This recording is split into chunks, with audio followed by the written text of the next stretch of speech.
Good Morning Business, le débat. La thérapie de choc anti-normes devient une urgence désormais en Europe. C'est devenu l'ennemi à abattre, les normes. Est-ce que Donald Trump a contaminé Bruxelles et est-ce que c'est pour le meilleur ou pour le pire? Alors, sur l'idée de savoir si Donald Trump a-t-il contaminé Bruxelles, au début, je ne pense pas, objectivement. C'est pas du tout le même sujet entre l'Europe et les États-Unis. Nous, on a un énorme sujet de surréglementation, de surtransposition. Je trouve que Stéphane Séjourné, je n'ai pas tellement apprécié la déclaration qu'il a faite en disant il faut mettre fin à ce narratif qui voudrait qu'on a des normes qui sont anticompétitives.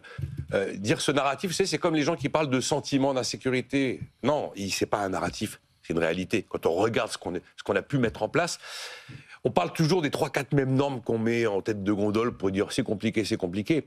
Prenez un secteur d'activité. Allez voir ce secteur, toutes les normes auxquelles il est confronté. J'ai fait un peu l'exercice sur la finance et j'ai fait un peu l'exercice sur la construction.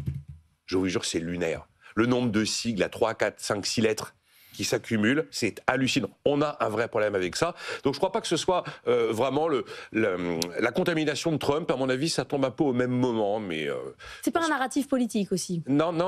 Pour moi, c'est un vrai sujet. À l'inverse, je pense que c'est plus une conséquence quand même du rapport Draghi. Le rapport Draghi a quand même mis le doigt sur pas mal de trucs. Tout le monde s'est dit, il est enterré ce rapport, on n'en parlera plus. Non, il n'est pas si enterré que ça. Je ne sais pas si on ira jusqu'à 800 milliards d'euros bonds à l'année, mais en tout cas, il n'est pas si enterré que ça. Il a un peu secoué les esprits. Donc, quand vous voyez ce qu'on est en train de faire, l'idée de Bruxelles est de dire, on annonce un truc, il faut quand même qu'on aille suffisamment loin pour que les entreprises aient le sentiment qu'on a fait un truc. Mais on ne peut pas non plus aller trop loin parce que sinon on va se faire dézinguer par toutes les ONG sur le détricotage environnemental, le contre-virage vert de l'Europe. Ça y est, l'objectif climatique est abandonné, la fin du mois a gagné sur la fin du monde. Espèce d'équilibre à trouver. Donc quand on regarde un peu précisément ce qui va se passer dans les premiers éléments d'Omnibus, ce paquet de simplification, certains voulaient que ça s'appelle TGV d'ailleurs. Bon, bref. Pour aller plus vite. Ouais. Alors, il y a l'histoire de la CSRD. La CSRD, le reporting extra-financier.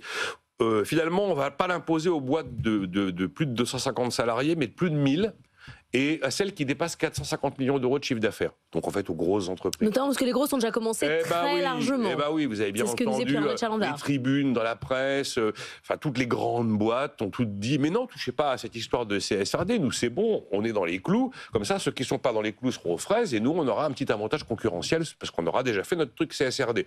Finalement, ça va épargner 80%, 85% des entreprises. Très bien. Bon. Ensuite, vous prenez l'histoire de la CS3D, le devoir de vigilance. Alors, on dit aux entreprises, finalement, on va limiter votre objectif à vérifier le respect de l'environnement et des droits humains uniquement sur vos sous-traitants directs et pas sur l'ensemble de la supply chain. Et puis, la notion de responsabilité civile disparaît. Sachant que les institutions financières, d'après moi, étaient déjà exclues d'obligation de CS3D. Donc, voyons, un petit pas en arrière sans détricoter l'intégralité du truc. Il sera désormais interdit à un État de surtransposer des directives européennes. C'est pas plus mal, ça, parce que nous, on était champions dans cette histoire-là.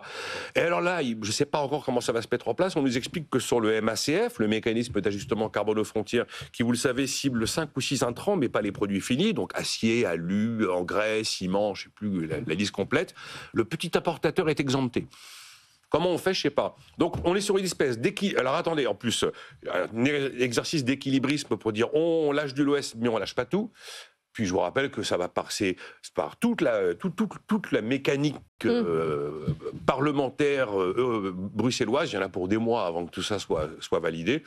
Voilà. Donc, je pense que le rapport Draghi a eu plus d'impact que Trump. C'est pas mal qu'on... Moi, j'aime pas le côté narratif. Il y a un vrai sujet d'excès de normes. Jean-Marc, qu'est-ce que vous pensez de ce haro sur les normes? Alors, je pense que c'est comme la langue d'Ésope, c'est la pire et la meilleure des choses. Et d'abord, c'est la meilleure des choses parce qu'effectivement, les entreprises, encore une fois, le grand principe, c'est oubliez-moi, laissez-moi vivre, je suis responsable. Et si vous avez une action à mener, qu'elle soit claire, nette, simple, et surtout, essayez de jouer sur les prix, c'est peut-être la chose la plus simple comme message économique à faire passer.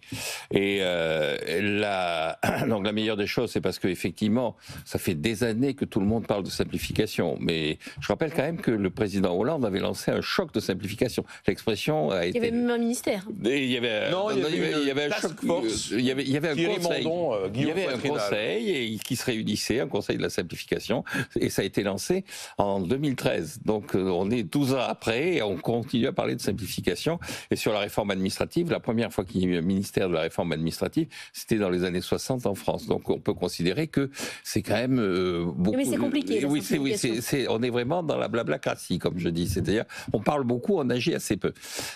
Et alors pourquoi ça peut être aussi la pire des choses? D'abord parce que le prétexte sur la compétitivité, j'ai encore une fois du mal à comprendre pourquoi l'Europe se flagelle au nom de la compétitivité. On vient d'avoir les chiffres définitifs des excédents et des déficits extérieurs de 2023. Tout va bien. Écoutez, non seulement tout va bien, mais l'Europe vient de dépasser la Chine. C'est-à-dire désormais la zone euro est de très loin le premier excédent extérieur mondial. Donc on n'a pas le problème de compétitivité. L'Allemagne et les Pays-Bas. Mais ça, que la France soit mal gérée. On parle de l'Europe. On parle de l'Europe. On parle de l'Europe. Et le pays qui est très largement le plus déficitaire, qui a encore aggravé sa déficit, c'est les États-Unis avec 900 milliards de déficit extérieur. Donc la compétitivité, c'est pas immédiatement de façon très très précise un enjeu. Donc continuer à nous bassiner avec la compétitivité, c'est une incapacité à lire simplement les chiffres. Il suffit de regarder les chiffres. Bon. Et la deuxième, et pourquoi c'est aussi la pire des choses, c'est parce que il y a une obsession qui consiste effectivement à détricoter les normes environnementales. C'est-à-dire que alors on le voit bien, c'était dans les élections en Allemagne, c'était effectivement tout un discours du monde des affaires qui critiquait la présence des Verts au gouvernement. Il y a un véritable contre-révolution, une espèce de réaction anti-environnement et qui ne résout pas le problème parce que toutes ces normes environnementales, elles étaient excessives pour certaines, elles étaient mal calibrées pour d'autres, mais de toute façon, il y a quand même un vrai problème. Et on a l'impression, notamment avec l'histoire du MACF, que l'idée d'avoir une taxe carbone, l'idée de sanctionner effectivement l'usage abusif du carbone est une idée qui est en train de passer à la trappe. Et donc c'est là la pire des choses. Je suis pas d'accord sur notamment la CS3D parce que le reporting, ça n'améliore absolument pas l'environnement. C'est l'obligation de reporter. Mais il n'y a aucune obligation derrière. Donc c'est simplement faites-moi une liste. Objectivement, celle-là, si on peut s'en passer. Mais il y avait dans les propositions du Conseil de simplification de Hollande, c'était sur le reporting qu'il ne soit pas systématique, qu'en cas de contrôle, qu'effectivement, si jamais il y a une autorité... Là, on fait un reporting. Là, on fait un reporting, mais que ce ne soit pas systématique, que ce soit à la demande de l'autorité et pas de façon systématique. C'est une mesure de simplification assez basique et assez facile à mettre en œuvre. Merci à tous les deux. À demain. Fera un jour les normes de la construction. Vous voulez faire un sujet de normes de la construction spécifiquement? Mais pas moi. Un jour où Jean-Marc n'est pas là, du coup. L'illustration de la folie normative. Et ben on en reparlera notamment avec notre invitée Hinda Gharbi, la directrice générale de Bureau Veritas, parce que elle travaille beaucoup sur la certification dans le bâtiment et ça permet aussi de faire un business. À demain à tous les deux.